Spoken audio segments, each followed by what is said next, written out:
Emilie is joining me today on the How I Became podcast, and I'm so excited. She is the CEO and co-founder of Turbine, a financial software for companies that manage physical inventories. Turbine is helping consumer brands with supply chain visibility, cost optimization, and expanding sales channels. Previously, she was data strategist in residence at Amplify Partners, director of data at Netlify, and held multiple roles at GitLab. She's currently living in Columbus, Georgia with hubby Casey and her sons RJ and Will and their dog Bo. I'm really excited to jump into this conversation. Emilie, thank you so much. I'm so happy we're doing this. I thought maybe we could, start at the beginning. Your career has seemed to be with a lot of startups of varying size. But I was reading up on you and I saw that you identify as a bit more risk adverse. So I wanted to hear a bit about your background and your experience, and even with the mindset of being risk averse, how you felt comfortable becoming a founder. Yeah, it's so interesting because when you think of risk aversion, people don't always think of people who are really attracted to startups. But I think the thing that I care most about in my work is being able to drive an impact. And that's kind of the continuous thread across every role I've taken is, am I able to drive the sort of business impact that brings me joy and does good for the organization, right? Like two sides of that. And so I took a post-grad fellowship after graduating from college called Venture for America. It's very similar to Teach for America, but the idea was, what if we can take top college graduates and help funnel them into non-traditional American cities? So instead of like San Francisco and New York and Boston, but what if we can put them in Cincinnati and Cleveland and Baltimore, which is where I ended up.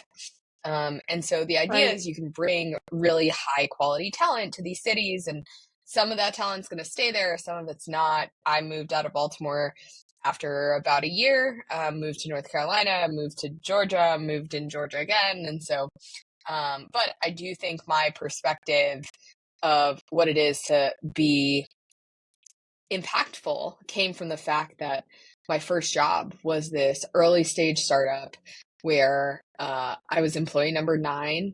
And at that stage of a company, like everyone does everything.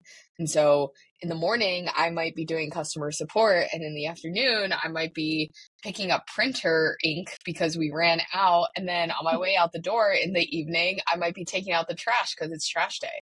And it's just one of those, like, you have to do whatever gets done mentality. And I think that's where, like, I care so much about like driving change and seeing the results of that change.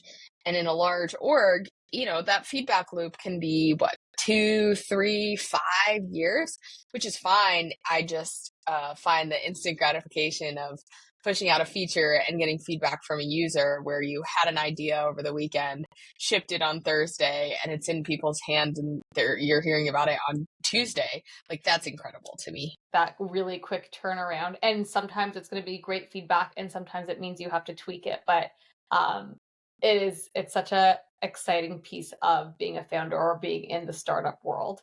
So you mentioned Venture for America, but can you explain a little bit more about what that actually is and your experience? Venture for America, the model's changed since I went through it, a decade ago, which is almost to think that I'm a decade out of college. Venture for America is a post-grad fellowship. It's so scary. This idea, so I graduated from Princeton, where like a third of the graduating class goes into investment banking consulting. And it's not that those things are bad, but like it's a funnel for talent that isn't necessarily creating the most opportunities for the most people. Like making money for people who have money is good and important and lots of benefits to the economy, but there is something about entrepreneurship that does more for the economy, not just of a local region, but the country more broadly, and you can extrapolate even to the world. And so I found that idea of startups to be really appealing. The hard thing is, if you want to go work in an early stage startup as a fresh out of college grad, like you really don't know how to start or where to go, or it's not like you're going to see 4-person company hiring 5th person opportunity on LinkedIn, right? Like if you're not connected to one of those people, it's nearly impossible to find. And so that was the problem that Venture for America solved for me and a lot of other folks. Today, I would say VFA is a little bit more oriented to help get people to start their own companies, which is awesome. The founders, VFA fellows, have gone on to start really incredible companies. Many of them have been through YC. Banza, the chickpea pasta, is founded by a Venture for America fellow. Sticks in the women's health space.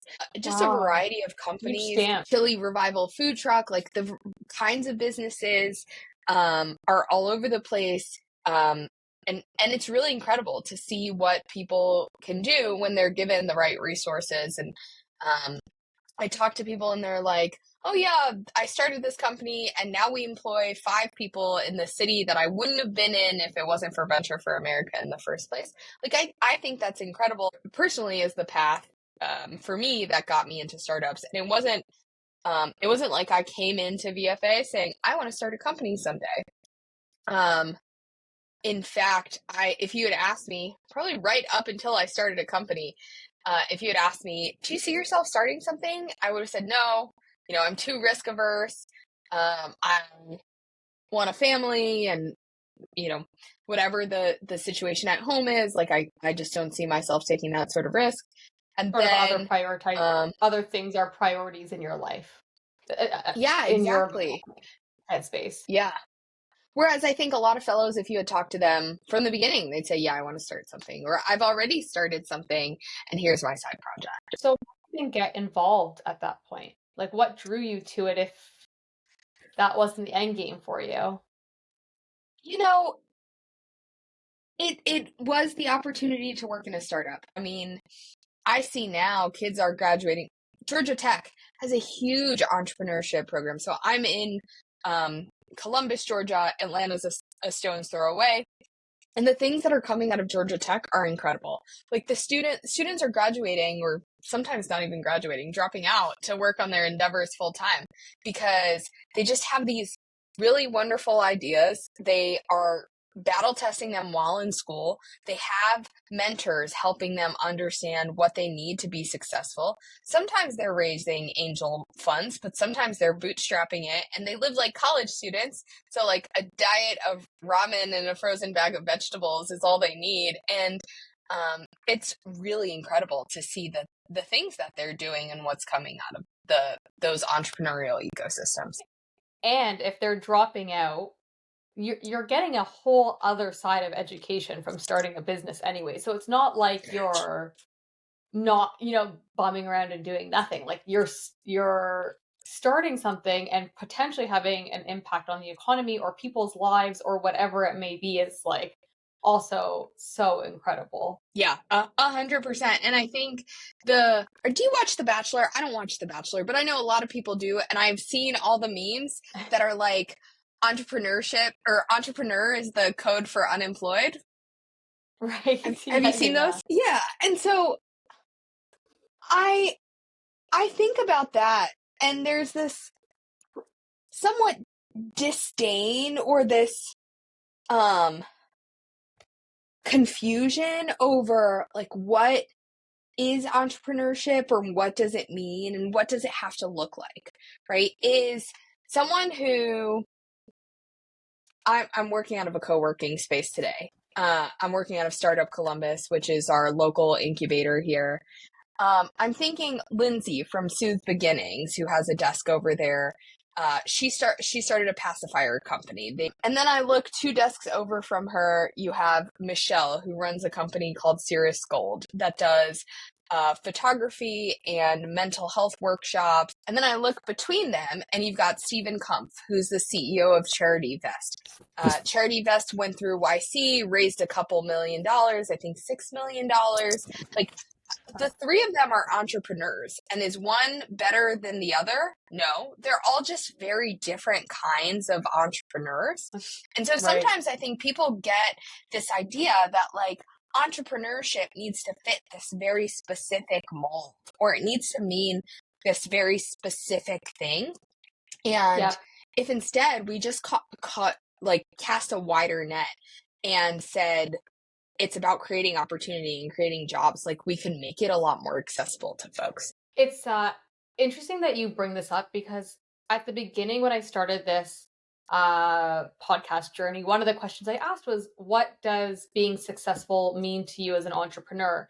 And it was interesting to see the shift in entrepreneurs from when I first got started. It was about getting VC or hitting a million ARR or what. It was very these like classic big ideas, versus once I actually started, I realized it was about being a really great leader or hiring the first person who I truly felt was smarter than me, or whatever these things are. And it goes to your point of like, you can look at this room of people all ending up working in the same space, but having majorly different goals, objectives, metrics, stages, which is so fascinating in the entrepreneur world. But I want to go back to you for a second, if that's okay. I want to hear from Venture for America. You ended up at Smile Direct. My first VFA job was Alaview, which was based out of Baltimore, Maryland. And then I left Alaview and I joined Smile Direct Club, which was based out of Nashville, Tennessee. I was the first fully remote hire at Smile Direct Club. Lots of reasons. That was an absolutely terrible experience. But I spent some time at SDC, and for those who are unfamiliar, Smile Direct Club is like direct to consumer Invisalign. And when they were around in 2016, they were really pioneers of the direct to consumer telehealth in this generation that was really defining direct to consumer. So if we think Harry's and Dollar Shave Club and Casper mattresses, like those sorts of companies were kind of the big ones at the time. And before Shopify was the behemoth that Shopify is today, these companies were all building their own internal tech tools and building their own websites. I was the first data engineer at Smile Direct Club. I left SDC to go work at GitLab. GitLab was my first foray into true B2B SaaS. And so much of what I learned about building a company, operating a company, came from my time there. GitLab was the largest all-remote company pre-pandemic. And so I learned a lot about like operational excellence in a remote-first world. I left GitLab, we can talk about this if you'd like, but I had a moment where I was like, oh, this company's too big for me. I can't have the impact I want anymore. And that's what prompted me to start looking at new opportunities. I left GitLab to go work at Netlify, where I was director of data. I led ML, data engineering, analytics engineering, data analytics. And so we started Turbine in 2022, raised some venture capital at the end of 22, had a couple team members come on in 2023. And then here we are in 2024. And it's just been a wild and crazy adventure. What point in that journey, when did you start thinking about Turbine and leaving to go do something fully on your own? Because I imagine the mindset shift makes you start to think about learnings that you're going to start to pull into your own company. Yeah, for me, those were two very separate kind of timing situations. It was that for lots of reasons, I wasn't happy at Netlify, and so I made the decision to leave separately from the like, what am I going to do next? And so I had a really wonderful opportunity to join the folks at Amplify Partners, at kind of working with their portfolio of companies. So I did that for about a year, and then I was having my second kid. And I wasn't, I didn't have a full-time job. I wasn't going to have maternity leave. And so I had saved up to like comfortably cushion myself to be off work for a couple months, give myself my own version of maternity leave, and said like I had been throwing this turbine idea around. It wasn't called Turbine back then, but I'd been throwing this idea around, had done some customer discovery and validation. And I said, okay, I've got 3 months of maternity leave, strong air quotes there.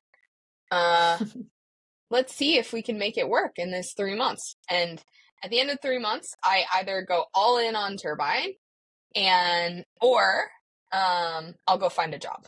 Like this will be my test window, right? So risk-averse personality, this is my like baby stepping my way there. So plan A, plan B, very clear. Yeah. And time bound, right? Like I'm not going to sink forever into this. I'm going to go all in for 3 months and then reevaluate. We were lucky enough to have our lead investors wire us in December 2022. And so we hit the ground running. In January, we had 2 team members join us full time. And it was just a really wonderful experience. How did you, so talking about being a mom, you have 2 little ones. I think you and your husband are both full time. How do you balance it? And I use balance hesitantly because I think there's a lot going on, and I'm sure some scary moments or funny moments of trying to balance it all, quote unquote. But how was that experience? Yeah. So I have given up most social media, but like a lot of millennials, I have some vices that I just can't kick. And recently, Reddit has become one of mine. And I read a lot of these working mom. Oh, really? Okay. After we're done recording, I want to know what subreddits you're into, because this is like a new thing for me. I like the text-based communication. Anyway, something that keeps coming up on a lot of these working mom subreddits is like, I feel so guilty that my kids are in daycare. And I respond to all of them with the exact same comment, which is, why wouldn't you want more people to love on your kids? And, I'm not here to judge anyone's lifestyle decisions, but what has worked really well for me and my family is that I look at the daycare teachers and the babysitters we hire and our nanny and my sister and my brother-in-law and all these people who are around that are helping be a part of our village as exactly that. Like, whether it's a paid person through daycare or my sister who just can tell that maybe she should take my kid for a couple hours. Like, those are all my village. And so the way we make it work is by not trying to do it alone. And I think if there's it's so hard. Like, I recognize that it's impossibly hard. Everyone wants to put on this show of like, I can do it. I'm so tough. I'm figuring it all out by myself. And the reality is, it is nearly impossible to be vulnerable enough to say, hey, I need help right now. Can you help me? But the only way I have figured out to have 2 working parents with more than full-time jobs is to have a village around you. And I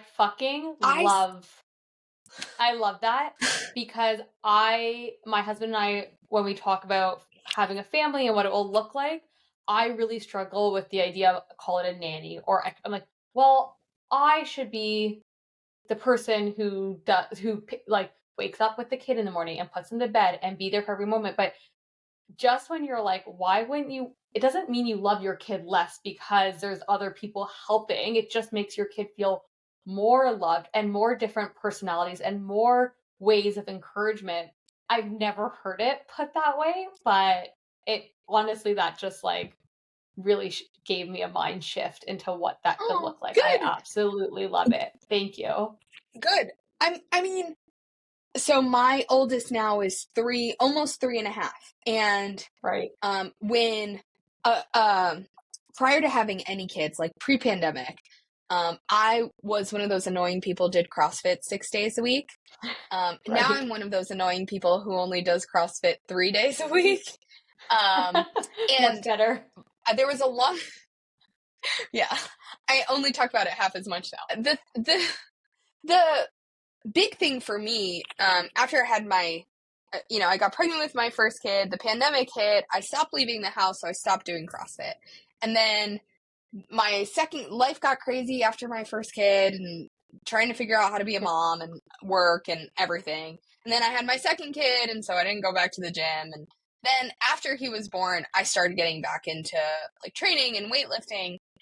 And I was struggling with like where to fit it in my schedule, right? Like, how could I possibly find 2 hours or an hour and a half? It's really 2 hours. Couple days a week to go to the gym. If you're in the gym for a 1 hour class, it takes you 20 minutes to get there. Maybe it takes you 20 minutes to shower. There you go, 2 hours. My husband's job has him out of the house early every day. My alarm goes off at 5:30 and he's already gone for the day.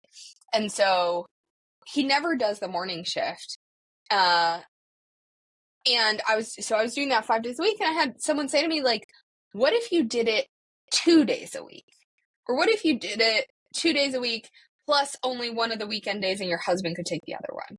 And that was just like such an aha moment to me that like, I don't need to be the only person who shepherds my kids to daycare. Because what does it mean to wake up my kids in the morning and get them to daycare? It's nagging them the whole time. The woman who takes my kids to school, let's call her Sally. For Sally, my toddler says all the time, Sally's my best friend. I love Sally. For Mother's Day, he wished her a happy Mother's Day because she is part of this care team that's caring for him and she loves on him. And like, I think about what it was like when I was growing up, where I had two lower middle class parents, working class parents, and a babysitter who in a home daycare situation. And I grew up with her kids. I'm the godmother to my babysitter's daughter's children. There's no reason that just because we have these care relationships doesn't mean we can't like also genuinely care for the people that are part of our lives. I'm not perfect, but I don't feel guilt when I travel for work for 3 days and get 3 beautiful nights of sleep. I definitely don't feel guilt if I have to wake up a little bit early to get some work done. Those are the things that work for me. They're the things that work for my husband. It's not for everyone, but we love our careers and our families, and I don't think we should have to choose between those. It's so refreshing to hear, and it's true because you are so passionate about what you're building and the company and your family. Like you can have it all, you just have to make it work for you. I did want to actually touch on your family and growing up a little bit. You do come from an immigrant family. They were not entrepreneurs. So I'm curious about anything you learned from your family or your parents that impacted the way you're a founder, the way you're a leader, or how you started your business. Yeah. I have this like super clear memory, and I don't remember any of the details around this memory. Growing up, my mom worked at my mom actually still works at Dunkin' Donuts. She's worked at Dunkin' Donuts since 1999, which is incredible. So my mom's working at the Dunkin' Donuts a couple blocks from my school, and I can like still see it on the inside of my head. But we're walking out of the store, and there's a straw wrapper on the ground. And she just, as she's walking, she picks it up, she puts it in her pocket. She doesn't make a stink out of it. She doesn't put on a show. She just like picks up the straw wrapper, puts it in her pocket, and moves on. And this really stuck out to me. But like, if there was an example of like see problem, fix problem that stuck with me, that was it. Because what I saw was like, my mom saw a problem, and there are lots of ways she could have handled it, right? She could have said, hey, Johnny, can you clean the dining room? Or she could have made a big show of like, oh, I'm going to clean the straw wrapper. Nope. She just picked it up and she put it away and we moved on. And things were better than they were when she walked out of the dining room, right?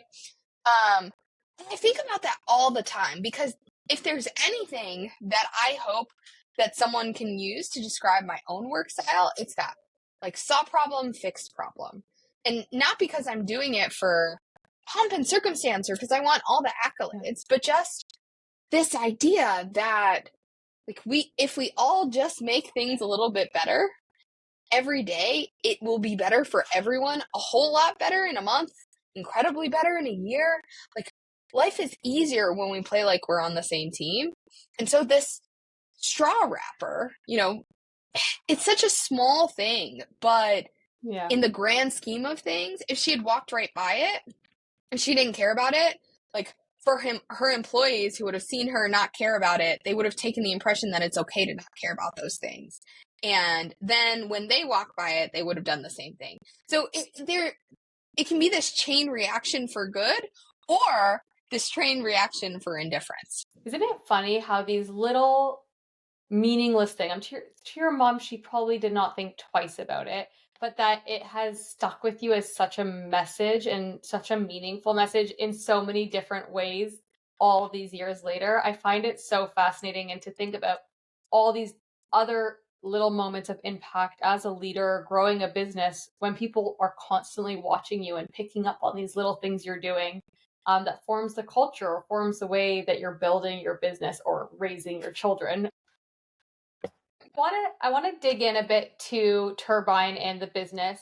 If my understanding is correct, you started as a solopreneur, and I'm curious if that was a decision you made, if you have since brought on a co-founder, or what that experience is, because the more that I have these conversations, the more I realize how difficult it must be as a solo founder. I did have a co-founder who was a really wonderful human. We had never worked together prior, and I think that that is a very hard thing to learn to do on the fly. Yeah. In such a high stakes situation. And we just had really different work styles. We both kind of mutually looked at the situation and recognized that it was not the best fit. And there was a very amicable a separation there. And I think it was best for all parties involved. Yeah. How did you, because you raised also quite early in the business, so how did you balance? Raising isn't like you whip together a deck in an evening and that's it. It's almost a full-time job. So I'm curious how you balanced the decision to raise and all the pieces that come with that, and starting the business at the same time and being a full-time founder, because those are two very, very full-time jobs. I did a lot of customer discovery before we decided to raise, and before I did that all in, quit my job to work on Turbine. And so I was having serious conversations with potential design partners 6 months before I ended up working on Turbine full time. I remember wanting to talk to a very specific persona. A couple of my friends, I would go through their LinkedIn connections and say, hey, can you introduce me to this person? And after doing that a lot, I started seeing a pattern in the problems that I was talking to people about. And then the other thing is, people have other people who do their job in their network, right? Whether it's people they work with or people they worked with in a previous role. And so I would talk to someone at this company and say, do you know anyone who's dealing with this at a company similar to yours? And they would say, yes, you should talk to my friend ABC. And then it was almost like I could find that target persona and hear the problems that they were all having. And that allowed me to do a lot of validation and de-risking before I was at the point where I was like, okay, we're going to do this as a business. So, I must have had close to 100 discovery conversations between March and September while, working full time. So it was like a side project, for lack of a better term. And then, so when September rolled around and I said, I'm going to go all in on this, I had already kind of found some of the contours and the shape of what we were doing. We weren't figuring it out. I find when working, because I do some growth advising or brand advising for startups, that if it's really early stage, sometimes that piece is missing. It's like they have a great idea, but finding that product market fit or really doing that discovery early on is not thoroughly done because they're just so passionate about the idea. And it ends up meaning that you have to pivot a lot more down the line. So Mhm. I mean, I definitely feel this de-risk theme coming through your story, but what a way to save you so many headaches down the line. But I guess my question from that naturally is like, were there still mistakes or pivots that you had to Oh, make yeah. even with that? And Yeah. So I'll highlight one that probably the biggest pain point, and ended up posing the like largest hurdle for us down the road, is that like the timing. We were selling to multi-channel, omni-channel consumer brands, right? And you know the yeah, worst time of year to sell into those brands? October, November, December. Like, you know, it's not uncommon for a brand that does most of their sales around Christmas to do like 50% of their revenue in the last quarter of the year between Black Friday and the holiday season. And so, like, we got all this great validation. We got all this feedback. I'm like, great, I'm going to quit my job to work on this full time. And everyone goes, radio silence. yeah. The FCM, that's the only thing they're focused on. I know. Nothing else. Yeah. Yeah. And so, you know, I was looking at it from what's the best timing for me. And that was the right timing for me. But what that meant was we had like all these traction conversations that just froze.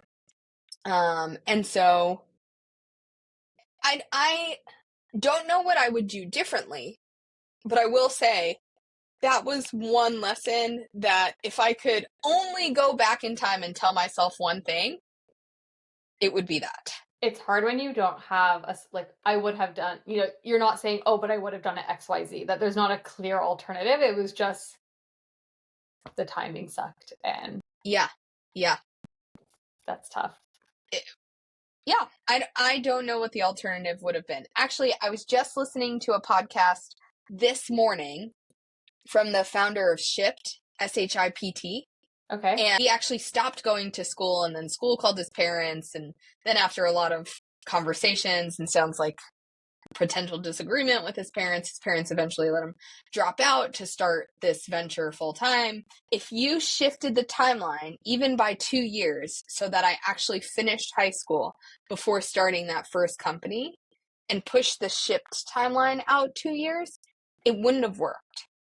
And I think about that a lot because it's like, if we had started Turbine 3 months later, would we have found, what would have been different? Like, I don't know.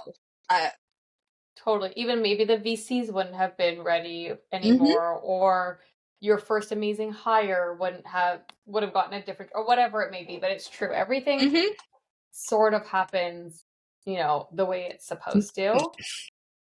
Maybe our name would be Turbine Chat GPT or something. Yeah, exactly. It could have been so different. So you're 2 years into it, you're going strong. What is it that continues to wow you, or things that just have stood out to you as you are bringing on new customers? I regularly am just so impressed by the sheer willpower of our customers to solve some of their problems. I have this recurring task every Friday that says hit email inbox 0, and I don't think I've hit it in like 6 weeks. It just keeps rolling over and yelling at me. But it's just absolutely incredible, the dedication and the diligence and that discipline. And so when I talk to them about Turbine and I get to see their faces light up and they're like, oh my God, I can see how this is going to save me time and energy. Like, I get excited by that.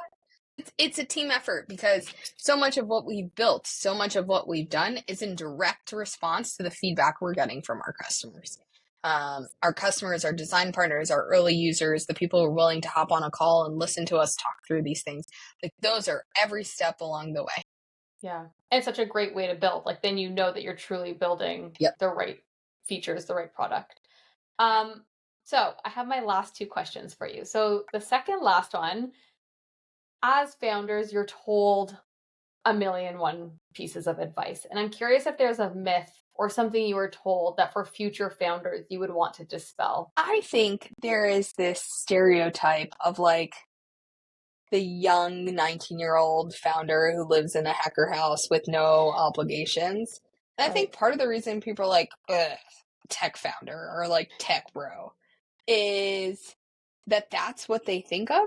You know, it's Mark Zuckerberg as the jerk in the Social Network movie or something to that effect. And I want to challenge the idea of what we think of as founders. I think that's one of the reasons I loved your podcast, Kelly, is that it's not that. Like, that isn't what every entrepreneur or every tech entrepreneur looks like. And I do think it's hard for people to imagine themselves in a position if they don't see someone who looks or sounds or has life experiences like them. So, yeah, I think I'd want to dispel the idea that like the only successful founder is like young something 20 something tech bro who stays up till 2 a.m. on like ketamine and Red Bull or something. It's very true. And that's part of why I love these conversations, because it goes to show what an array of people can start really incredible businesses. It was part of what I loved working at Shopify, was that it was empowering anyone to be an entrepreneur and any type of entrepreneur. So I think I like that myth. I think that's a really great one. My last question for you, as you know, the podcast is called How I Became. So I leave it to you to name your episode. So when we talk about Emilie and how you became, I think it really comes down to how I became the Turbine founder. And part of it is because I'm only 10 years into my career. Like, Turbine is what I'm doing now. It takes up my brain space. It's what I hope to be doing for the next 5-10 years. But it's not what I'm going to be doing forever. And I think all those things that we talked about, from being in college to being in Venture for America to all these crazy startup experiences to starting a family, like those all shape how I approach my role at Turbine. But that's only a small piece of the grander Emilie puzzle. Fabulous. Thank you so much, Emilie, for joining me today. I really enjoyed this podcast, and I know our listeners are going to love it too. Thank you, Kelly. I really appreciate it.